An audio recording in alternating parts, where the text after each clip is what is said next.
All right, I am back. The game three reaction and breakdown. Oh man, uh, Warriors win 110-102. I'm gonna start off with the cast stats, then I'm going to the Warriors.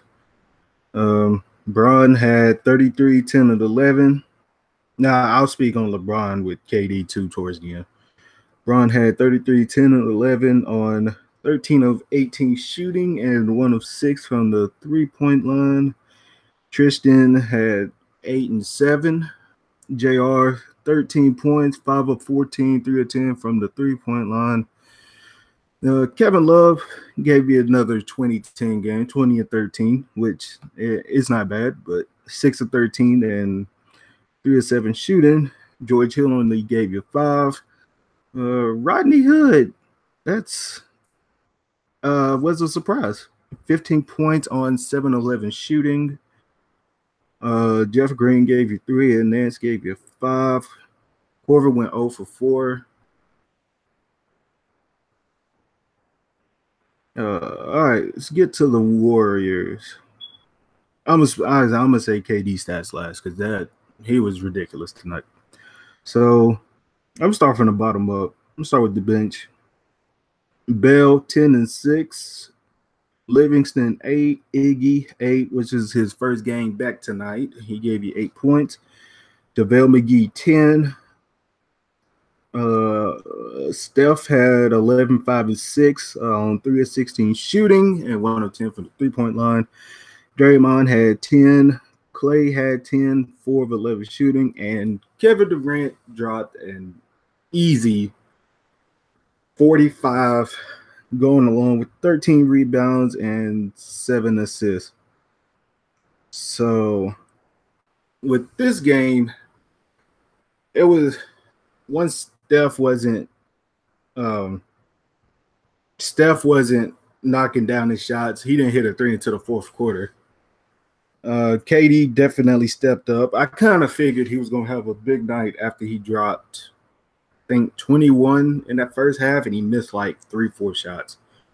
But down the stretch, he made a lot of plays. And the dagger 3 at the end, which it gave me terrible flashbacks of game 3 and of last year when KD hit that same exact shot over LeBron. So this time he hit the same shot. It was just deeper, about 40 feet. So their looking at the Cavs, yeah, Rodney Hood actually played really well. I like that. I think he should start in this game instead of JR. But I'm gonna break this down. So looking at LeBron, the beginning of the game, I'm gonna break down the game. So they was, the Cavs came out hard hitting, went up by 13. Then I don't know what happened. Like LeBron, just looking at him, he didn't really seem like he was in it. But I don't know. It's just they came out hitting. They got like a 13-point lead, and the Warriors. Well, KD started weathering the storm. Every time down, he just, I don't know. He just kept making buckets, getting to his sweet spot, which is that mid-range area. So if you can't stop him from getting to the mid-range area, then ain't no way. It just ain't no way that you can easily stop him. But with the Cavs, the way that they played defense on them was horrendous. If anything, you would want Draymond or Iggy to beat you, or even a Jordan Bell. But they just they got the switch on KD with like Hill and Smith and Hood and Love, and KD, he was just taking advantage of them. So I'm thinking, why don't you just double team? If you double team, you gotta have somebody rotate over real quick. Whoever's guarding Draymond, whoever's guarding Iggy, if they're on the 3-point line, sag off of them, help in the paint, because the paint was wide open. I wish, I'm gonna see if I can pull up the stats of paint points, because that was Like their paint production was crazy. It doesn't show the paint, but um, it's just astounding how they just play defense on them, and it was making me upset. And on top of that, LeBron just being passive, and him just he didn't really look into it until the second half when the Warriors were. That's when we all know the floodgates opened in that third quarter. But the Cavs kind of weathered that storm just a little bit. Then the fourth quarter happened and KD was just unstoppable.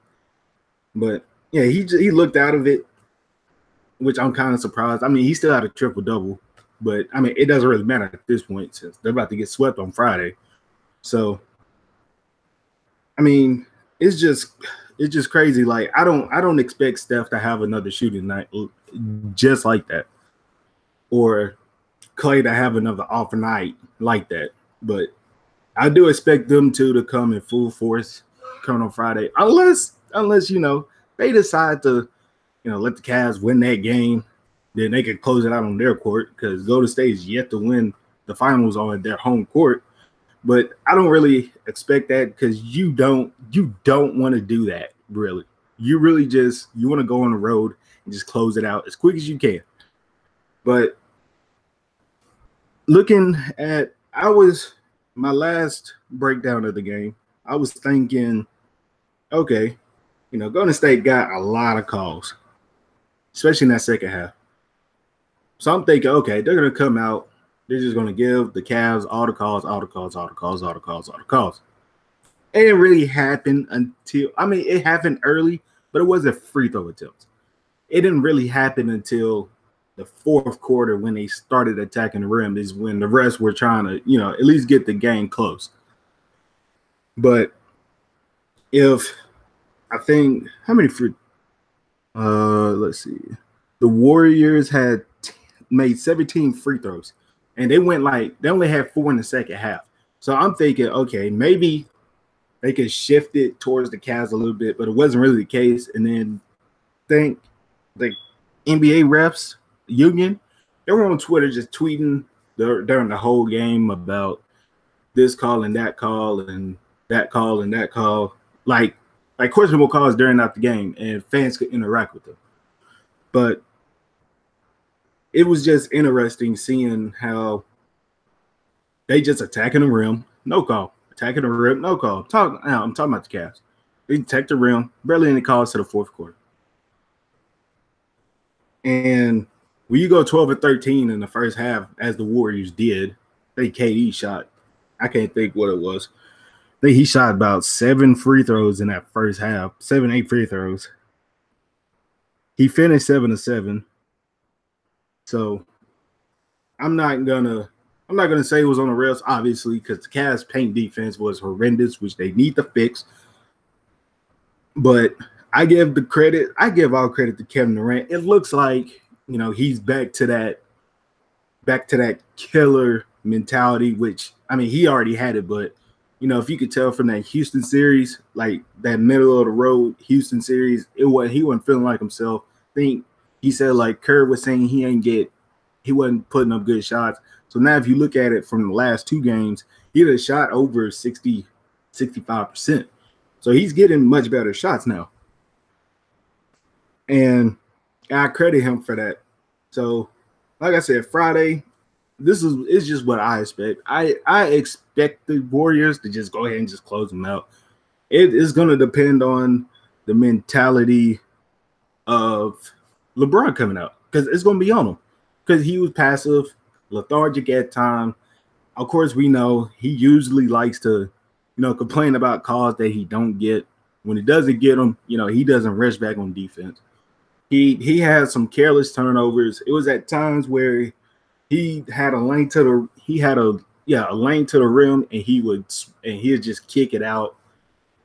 But I didn't really like that, especially in the fourth quarter when you know that you're getting the calls. It's kind of like that James Harden situation. With James Harden, knew that he could easily get the calls if he just drove to the rim, but he just decided not to. So I just want him to attack the rim, just attack the rim a lot more in Game 4. just go all out. We all know this is part of your last game. I know game 4, just like everybody, just go out there and just give it your all, because this team is not really a bench unit you have to worry about. You have to weather their starting 5. If you can stop their starting 5, you have a chance to win. Like KD, obviously, KD is going to get his, but you have to stop everybody else. Or if Steph is on, you got to stop everybody else. But game 4, so I'm predicting the Warriors win, even though I wouldn't be surprised if they just let the Cavs have this game. But just, I don't know. If you're new here, just comment, like, subscribe, and I will see you guys Friday for possibly the end of LeBron's reign in Cleveland in the Eastern Conference. But I'm gonna keep that on the low. Hopefully, I can have my colleague Kid with me on Friday so we can discuss this, and we're gonna have some stuff planned for the offseason too. So we'll see you guys after.